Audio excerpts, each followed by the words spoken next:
ഇത്തവണത്തെ മമ്മിയുടെ ബർത്ത്ഡേക്ക് എന്തെങ്കിലും സ്പെഷ്യലായിട്ട് ചെയ്യണമെന്ന് എനിക്കുണ്ടായിരുന്നു കേട്ടോ. അതേ മമ്മി നല്ല സുന്ദരിയായിട്ട് വന്നിട്ടുണ്ട്. അപ്പം നമ്മൾ പുറത്ത് പോയിട്ട് 2 കാർഡ്സ് ഞാൻ കൊടുത്തു. അതിലൊന്ന് ബാഗും ഡ്രസ്സുമായിരുന്നു. ഇതിലേതെങ്കിലും ഒരെണ്ണം നോക്കാതെ സെലക്ട് ചെയ്യാൻ പറഞ്ഞു. ആ കിട്ടുന്ന സംഭവം നമ്മൾ അപ്പം നടത്തി കൊടുക്കും. അപ്പം മമ്മിക്ക് ഡ്രസ്സാണ് കിട്ടിയത്. ഞങ്ങൾ നേരെ മരിയൻ ബുട്ടിക്കിൽ പോയിട്ട് നല്ല അടിപൊളി ഡ്രസ്സ് വാങ്ങി.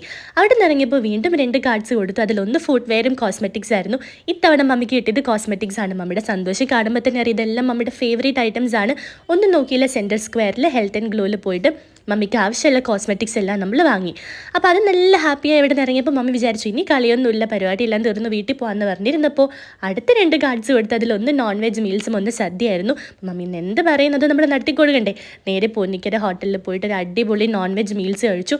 ഒന്നും പറയാനില്ല കേട്ടോ, ഭയങ്കര ടേസ്റ്റി ആയിരുന്നു. ഇതെല്ലാം കഴിഞ്ഞിട്ട് മമ്മി എന്നോട് ഇനി കാർഡ് എടുക്കുമെന്ന് പറഞ്ഞു. അപ്പോൾ ഞാൻ പറഞ്ഞു ഇനി എടുത്താലും ലോൺ എടുക്കേണ്ടി വരും, അതുകൊണ്ട് നമുക്ക് നേരെ വീട്ടിൽ പോവാം. അങ്ങനെ നമ്മൾ രണ്ടുപേരും ഭയങ്കര ഹാപ്പി ആയിട്ട് വീട്ടിൽ പോയപ്പോൾ ചേച്ചിയുടെ വക സർപ്രൈസ് കേക്ക് ഉണ്ടായിരുന്നു. അതെല്ലാം കട്ട് ചെയ്തു. അപ്പോൾ ബൈ.